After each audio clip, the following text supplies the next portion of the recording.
So I've spent 100 days in peaceful mode before, but with the release of Vibrant Visuals, I thought it might be nice to play with that setting. I'll let past Amaranth and Mask explain. We're going to be looking at Vibrant Visuals because I found I have this unfortunate habit where if I don't make it a point to experience the new features, I just kind of forget that they've been added. So we're gonna try that out with this new world. As interesting and atmospheric as it is in the Pale Garden, I think dealing with this eternal midnight is going to get a little bit old.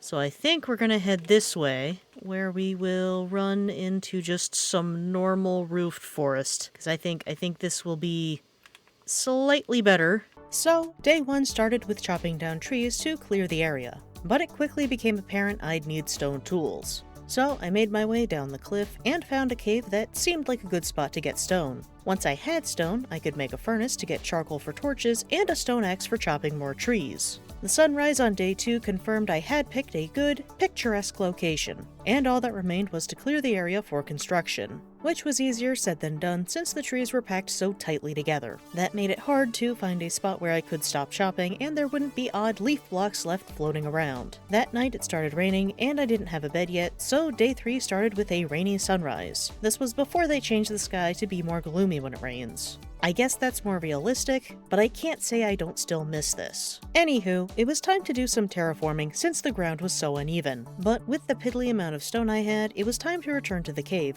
where I was surprised by a visitor.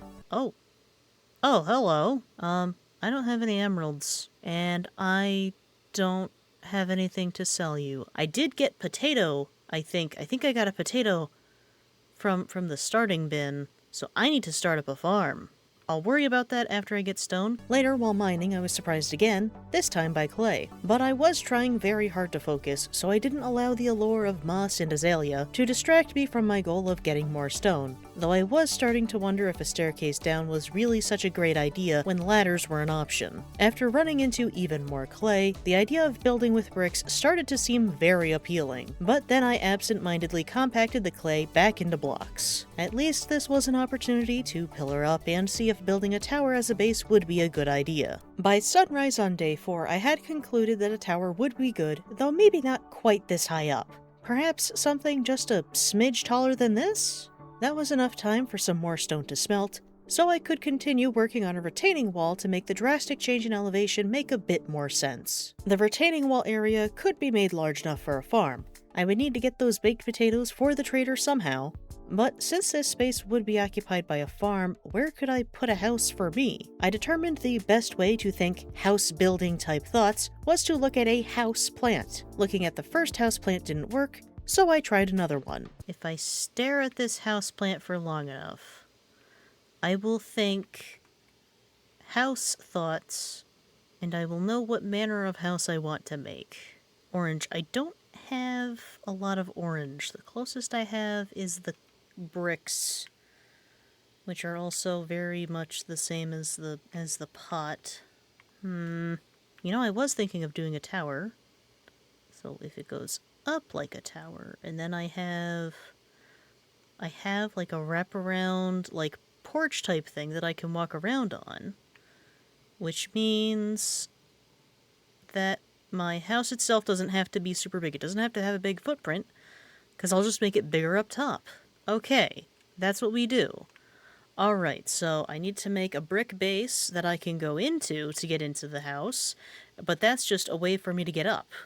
So it just needs to basically be big enough for me to put a bunch of ladders. After moving the inspirational houseplant somewhere a bit safer, construction on the base of the tower went into day 5. The houseplant did in fact close during the day, but at least I was working on the pot portion of the base at the moment. In imitation of the brown soil in the potted plant, I filled the floor with barrels. Built-in storage is always nice. I then decided to try out the, at the time, new pale oak door, but I wasn't quite sure what to do next for the tower. So I worked on the retaining wall for a bit before deciding on day 6 that I could also place furnaces in the floor. Indecision about what to do next led me to go mining.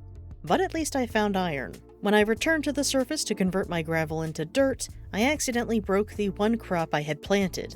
It's not like it had grown a lot in the unhydrated soil, but it still hurt. At least I was done converting the gravel in time for the sunrise. Day 7 began with gathering sand from the river to set up a growing area for the cactus from the bonus chest. While they grew, I hollowed out the area under the farm to reclaim some of the dirt so the farm could extend farther east. With the dirt in place, it was back to looking for more iron for a bucket. Sure, I could have used 3 of the 4 iron I'd previously found, but I wasn't comfortable making a bucket without also having enough to make a pickaxe. Fortunately, the 2 pieces I found meant there would be enough to craft both. After crafting a pickaxe and a bucket on day 8, I made an infinite water source to spare me from going up and down the hill. With the water in place and the land tilled, I could plant the singular potato from the bonus chest. Initially, I returned to the river cave, but I thought better of it, made some ladders, and started descending below the farm into day 9. Shortly after reaching deep slate level, I found a cave that happened to have some glowberries, which I was hoping to use for the tower anyway.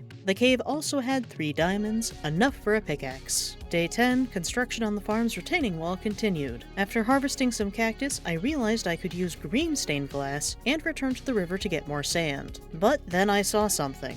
Is that a pink sheep? Is that a naturally spawning pink sheep? Okay, hold on. I'm not going to attempt to parkour. I am very bad at jumping. It's a pink sheep! I mean, I know they changed the spawn rates of stuff, but that's an actual pink sheep. That's an actual pink sheep.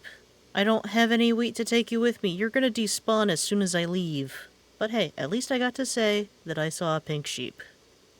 That's gotta be worth something, right? Once back home, I could smelt some sand and compost a bunch of leaf litter I'd picked up from when I was terraforming earlier.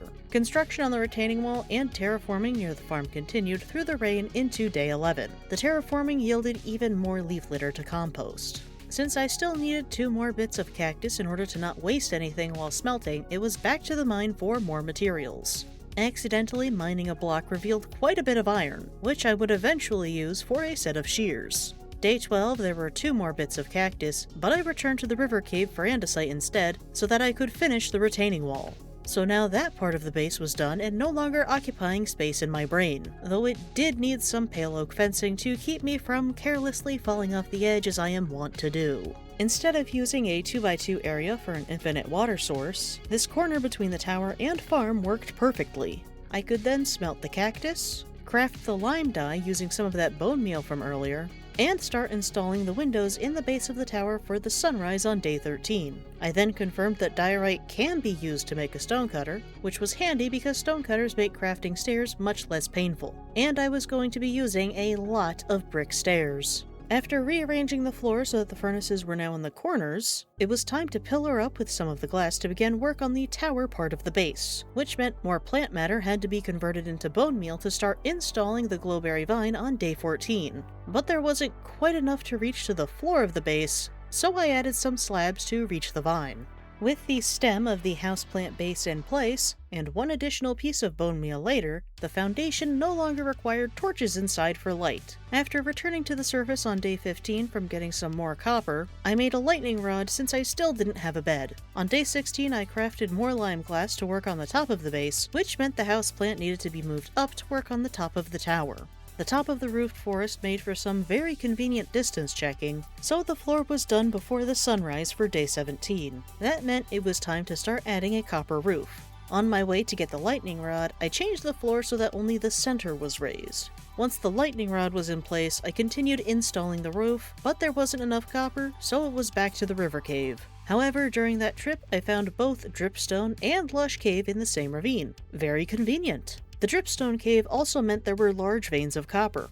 Also very convenient. While waiting for the copper to smelt, I had a look around for sheep, but no success, so I tended the farm instead. By day 18, I was back on top of the tower and admiring the shadows of vibrant visuals, which meant I was loath to add a bunch of walls to enclose the top of the tower. Instead, some pillars to add support seemed like a good way to support the otherwise gravity-defying roof without losing the extremely cool lighting of the open area. And the distance check confirmed that it looked good and very much like an eye blossom. Just before day 19 it started raining, but that didn't stop me from getting the materials for my Nether shopping list. Fortunately, the rain did stop, so after trading with the wandering trader to buy some kelp, I could make my way west towards the Nether portal. After dealing with the lava-induced forest fire, I realized on day 20 that I forgot to bring a flint and steel. At least there was the aforementioned lava and plenty of wood. Once the portal finally lit, it was to the Nether. It had spawned into a warped forest, but with no silk touch, gathering nylium would have to wait. While passing the Crimson Forest, there were some piglins, so I stopped to barter with them. That yielded more string than necessary for a fishing rod, along with leather, so I could make a bundle. From there, it was time to explore the nearby fortress, which yielded some nether wart and soul sand. At this point, I had to dig into the wall to get farther into the Soul Sand Valley to find the last item I was looking for. I eventually got out of the wall, but the locals weren't super chatty about where I could locate some dried ghasts. Fortunately, there was a rather dense collection of fossils in this Soul Sand Valley, so I had gathered a total of 5 by day 21. With that, it was time to return to the overworld, where it was raining again, which was probably good for the ghasts anyway.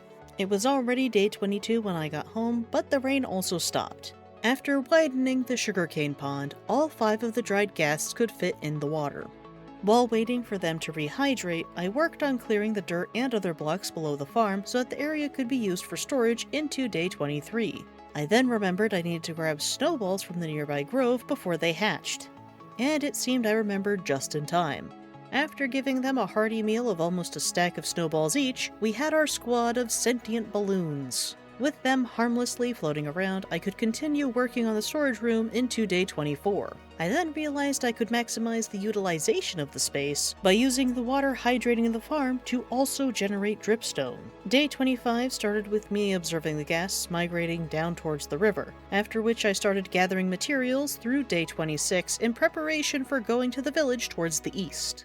On day 27, the cacti were moved inside the storage room because at least one of the ghasts had a habit of flying directly into them and taking damage. Finally, it was time to make our way to the village. Once there, interviews for the position of Fletcher began, but I accidentally made a bunch of levers, so I couldn't do quite as much trading as I'd hoped. So I spent a good chunk of day 28 following a sheep to get wool, as well as gathering new stuff from the nearby cherry grove, when I realized this pen only had 1 cow. Surely it would help the village if I got a second cow into the pen. I mean, I had to use some of the village's wheat, but I didn't see anyone else using it. After that, I could sleep peacefully and enjoy clear skies on day 29. I helped the village get some sheep since getting that additional cow went so well. After getting another cow into the pen, I decided to add a pond at the outskirts of the village so I could fish closer to the spruce saplings.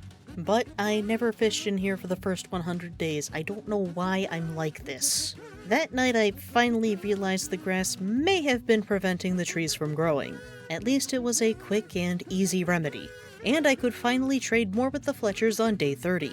I could also then buy axes from the toolsmith to make up for the fact I no longer had cobblestone, which meant I could continue chopping trees and continue trading with the Fletchers through days 31, 32, and 33. But then I realized on day 34 that I'd been muted for the preceding 25 minutes. Are you kidding me? I've been muted the entire time. Granted, it's not like a whole lot has changed. I'm still only at 21 emeralds. Well, emerald blocks. I'm at 21 emerald blocks, which is not as far as I want to be, and the original toolsmith, for some reason they don't want to work this job anymore, and so this other toolsmith came along, and they're not selling me stone axes, they're selling stone hoes and stone shovels, and that's just not helpful, and I'm trying to figure out what to do next, and I'm like, okay, well, if I need to make a workstation, I guess if I need to make another workstation to get the new toolsmith to not be a toolsmith anymore, then I guess I can see if they want to become a librarian instead. But I need books for that, and I didn't think to bring sugarcane with me. But there is a stronghold beneath this village, I think, if I remember correctly. Maybe I just dig my way down, and then that'll fix my lack of cobblestone issue. So, on day 35, I started making my way down to the stronghold below the village to get some books. But I paused on day 36 to gather some cherry to make a cherry trapdoor to go over the ladder that would eventually go down to the stronghold. Was this necessary? No. Did it make me feel better? A little. Was this a good use of my time? Probably not. Anywho, I finally got to the stronghold on day 37. It took me a while to find the library, but once I did, I could collect cobwebs, the loot in the chests, and the main thing I came here for, books. About 2 stacks of books later, it was back to the surface and time to start interviewing librarians on day 38 through day 40, during which I did get Protection 3 as a trade. But by day 41, I was getting increasingly tired of the process. At this point, I don't really care what emerald amount they charge. I just want mending or fortune. I do not care at this point. I no longer care. I will take 32 emerald mending if this is what it takes. And you'll never guess what happened next. It hurts, but at least I have mending. It hurts, but I have mending now. I can put that on something. I mean, I still haven't made an anvil. I need to get iron to make an anvil, but I have mending now. I have no one to blame but myself, because I chose to speak that into existence, that I would take 32 emerald mending. Finally, I realized that if I wanted the villagers to cooperate with me, I should probably work at actually making the village better for them. So I started thinking about how I might pretty up the village. But on day 42, I was back to trying to get fortune. Fortune 2 was good enough that I decided to just accept it, but I would still need iron for an anvil. So it was time to go spelunking. After getting a little over half a stack of iron, I definitely didn't accidentally craft a bunch of spruce logs into spruce wood instead of sticks on day 43. That is a visual bug, and I just thought it would be fun to wait until day 44 to trade with the Fletchers for no real reason whatsoever. Anywho, the iron was done smelting, so I could make an anvil to get Fortune 3 and mending on the diamond pickaxe. By this time, the copper update had released, so I went to get some more copper. And someone suggested the name Hannah for the happy ghast, which reminds me, if you have any good palindromes for naming the remaining 4 happy ghasts, I'd appreciate the input, because at this point the only one that my brain is supplying is race car. On day 45, after trading with the Fletchers and buying more axes, I realized, much to my disappointment, that the copper update also changed how rain looks. After getting rid of the rain to start day 46, and trading with the Fletchers again, some horses caught my eye. 1 bundle and a new horse later, it was time to make my way down to where I knew there was both a trial chamber and an ancient city. Finding copper on the way down reminded me that I didn't actually follow through on making a copper golem. Of course, I didn't have pumpkins at the time, so I guess that didn't matter all that much. On day 47, I finally reached the trial chamber, which meant it was time to get some goodies until day 49, when I finally found it. I have a key. Okay, if I can find if there is a vault that will give me a trident, I might actually be able to get a trident in peaceful mode. I would be so excited if that was a thing that I could do. So I continued checking vaults to see if any of them offered a trident, until I got to the last vault.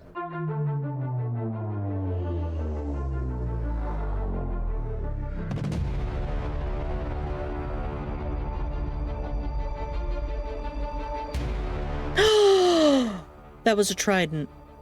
That was absolutely a trident. This one actually offers a trident. I did see that, right? I guess. Okay.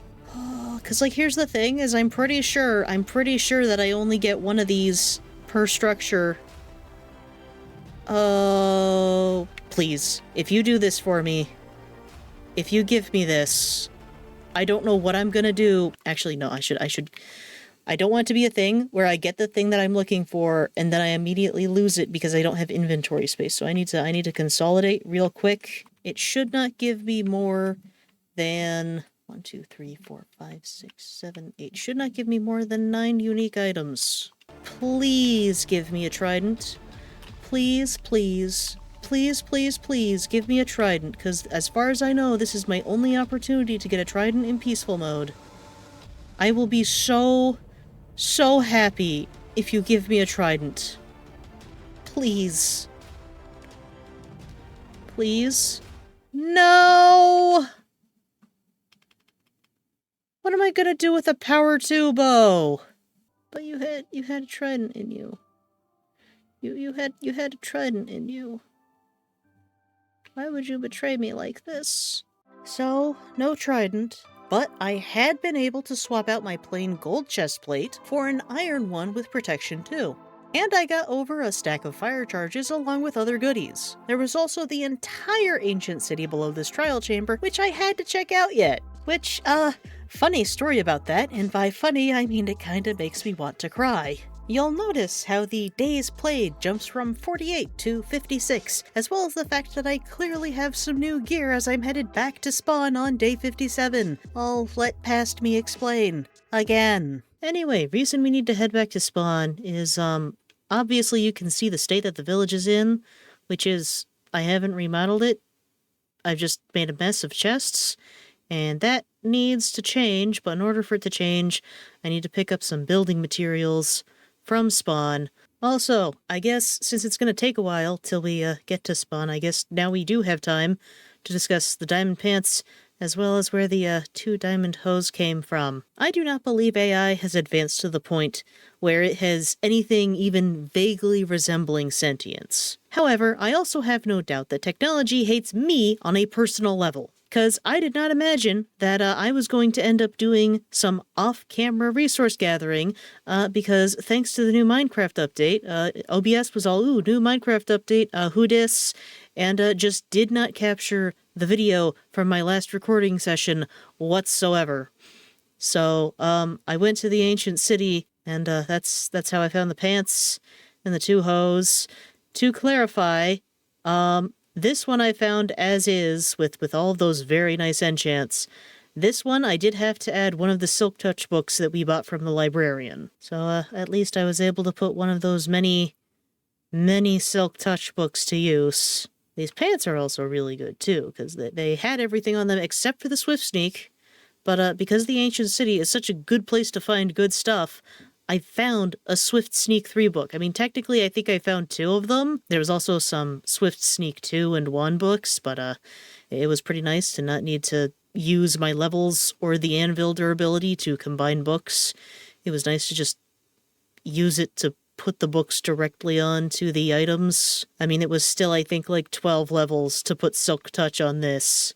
But, otherwise, you can't complain. And I am also very aware of how this sounds of, I just so happened to accidentally not record when I found all these really good things. But trust me, okay, the ancient city is just that good. I did not have to fake anything. And just so we can prove it,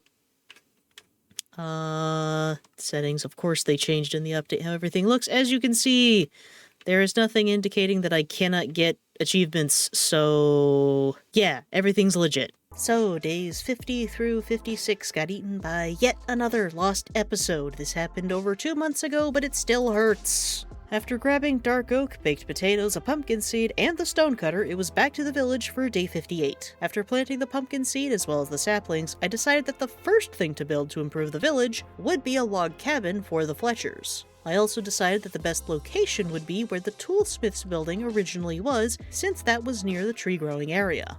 Days 59 through 65 were spent building the cabin, including breaks to buy glass and reclaim some tough bricks from the trial chamber. By day 66, the roof of the log cabin was done, which meant the exterior of the log cabin was done. Time for the Fletchers to move into their new worksite. On day 67, I finally wrote up a slightly more formal to-do list, but then it started raining, as well as thundering, so that was it for day 67. Day 68, the pumpkin had finally grown, so I could add a copper golem to the log cabin to sort the wood I would collect. Day 69, it was back to tree chopping, so that on day 70 I could compost the saplings, grab some glow lichen from the pond cave, and try out using the, at the time, new dark oak shelves as wainscoting and the glow lichen as wallpaper. But I would need much more bone meal. Fortunately, I then remembered something. Wait, I have potatoes. I just remembered. Baked potatoes are super good for getting bone meal. And I think the bone meal is more valuable to me than the chance to get maybe 2 emeralds from a wandering trader. I'm gonna need to get more potatoes. We don't have potatoes here, do we? I should bring potatoes here. Which meant it was time to grab Hannah to head back to our base just before day 71. After tending the farm for potatoes, composting the excess seeds for bone meal, and grabbing some sugarcane, We returned to the village as the sun was setting. After sleeping in the village to start day 72, I decided I needed an elevated view of the village to figure out my next move. I knew I wanted to add in farmland for the potatoes. The question was where exactly to put that. This area to the west of the village was mostly flat and extended quite a bit north to south. The presence of nearby bees confirmed this would be a good location for a farm since they do help with crop growth. Of course, seeking baked potatoes means I'd need to figure out a place for these smokers and their accompanying butchers, but that would be a future activity. For now, I needed to work out the details for the farmland, as well as compost the baked potatoes I already had at night, since the farmers weren't at their workstations, and I really didn't want them taking my bone meal. By day 73, I was confident that I wanted the farmland to run basically the whole length of the village, so it was time to level things out into day 74. I took a break when I spotted a really cool looking horse, but it ended up being more useful as a bundle. But then I spotted another cool looking horse that was fast and a good jumper, so it was added to the corral. After composting more baked potatoes, the downstairs of the cabin was fully wallpapered, so just the upstairs interior needed work. On day 75, I could remove the torches from the farm, but then... Okay, so, my computer just decided to crash while I was in the middle of doing some tilling. So, I did some diagnostics. Nothing strange came up. I guess we open it up and we see if it works. Not gonna lie, I'm pretty shaken. That's the first time that my computer has decided to crash in the middle of a recording. Thankfully, I, moved over to using the .mkv files, because apparently those are so much better for these kinds of situations. Please. Okay, alright. So, this farmland is here. So, okay, cool. There's like duplicate torches. Okay, so I guess what we do is we see if I'm able to break these. I picked up the torches, so now it's tilling the soil. This is, I don't know exactly what block I was on when it decided to panic. I mean, maybe it was just a fluke. Maybe it was just a fluke, but every additional block I till feels like a step towards something terrible. Alright, I could spend the rest of this panicking, or I just run, and, well, if I come back as audio only, then you know that something terrible happened. Okay, alright, just rip it off like a band-aid, rip it off like a band-aid, okay? If it's gonna crash, it's gonna crash now. If it's gonna crash, it's gonna crash now. If it's gonna crash, it's gonna crash now. And we're alive. Okay, cool, my computer crashed for seemingly no reason. There don't appear to be any long-term negative side effects. Oh, wait, this is 3. Was it? It might have been this. I guess there's really only one way to find out. And we're alive. Maybe it's this block. No, we're still here. We're still in the game. My computer has not decided to crash.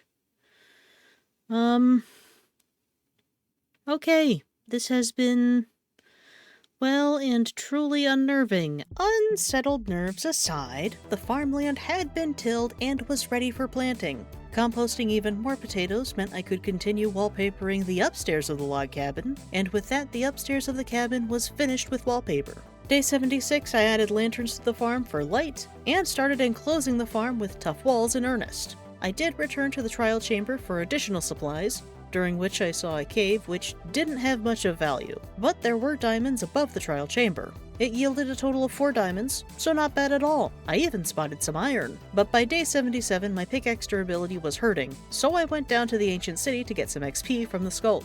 A nearby lava pool caught my eye, but that would have to wait for later. I found more diamonds and redstone so I could get started on some auto farms. After getting even more diamonds, this was close enough to fully repaired that I was ready to return to the surface and continue fencing in the farm. On day 78, it started raining while I was composting potatoes. Lovely. With the walls and lanterns all in place, it was time to add dark oak gates for controlling access and crafting tables for compacting the wheat. But then I accidentally made spruce gates instead. Regardless, the farm was finished with being fenced in on day 79, so potato planting could start. It was now later, so it was time to convert that lava lake into obsidian and then collect all that obsidian through day 80 and into day 81. With the obsidian gone, I could mine the diamonds without fear of lava and got 6 total. Some of the obsidian went towards making a portal in the ancient city to eventually make traveling between here and the base less painful. After depositing all but 10 pieces of obsidian, I grabbed Hannah, and on day 82 we were back at the Eye Blossom base. I then crafted a fishing rod, because before I went to make a portal for the ancient city, I wanted to get a netherite upgrade template for my diamond gear, and I figured a warped fungus on a stick would make it easier to get to the nearest treasure bastion. After grabbing the netherite upgrade template on day 83, as well as some other neat goodies, I backtracked towards the nether portal for day 84. Since I'd need to go mining for ancient debris anyway, and the exploded tunnels could be converted into nether pathways later, I made my way down to wide level 11 to make the ancient city portal. Now I wouldn't need to take the slow route with Hannah. On day 85 it was time to start making a wool farm. Putting it near the farmland made sense, but I'd need cobblestone for the observers and dispensers. On my way down, I spotted a brown sheep. By day 86, I had 4 stacks of cobblestone, and surprisingly the brown sheep was still there, so I thought it might be nice to bring it back to the village with the other sheep. With the freshly acquired cobblestone, I crafted the observers, but I needed more string for the dispensers, so it was back down to the Stronghold. It was day 87 when I finally found the second library. I also checked out the other dungeon, which had string as well. With the dispensers handled, I started adding rails on day 88. To save iron, I hired a shepherd so I could just buy shears. It would be a shame to let the extra string sit unused after all. On day 89, I had to remind myself how wool farms worked, but I made substantial progress with building the wool farm on day 90, so that on day 91 I could start adding some glass, which meant I could start adding the sheep to the farm. On day 92, I ran around collecting some wild sheep because breeding the sheep in the pen was taking too long, but I did start adding the sheep from the pen, so that on day 93 I got the last of the sheep into the wool farm. However, the farmland was already supplying a bunch of potatoes, so on day 94 I started figuring out a block pallet to use, and construction for the building for the smokers and butchers went from day 95 to day 99. With all 3 of the smoker arrays filled with potatoes, it was finally time to do some bed mining on day 100. It didn't take long to find 2 pieces, which was all I needed since I already had 2 pieces from visiting the bastion. It was now just a question of whether I could get my pickaxe upgraded in time before sunrise. And with minutes to spare, we had our first piece of netherite gear, which is considerably less netherite than I've gotten before in the first 100 days of a world, but it's something. If you want to know what happens next, you can click that subscribe button to get future videos. For this video, I ended up cutting out some things, so if you'd like more detail of what happened those first 100 days, say about 10 hours more, or 5 hours more if you listen to everything on 2 times speed like me, you could watch the playlist for the Vibing with Vibrant Visuals series. And don't tell the people who already hit subscribe and then immediately clicked off this video, but if you watch episode 15, you can already know what happened from days 101 to 110. Until next time, take care.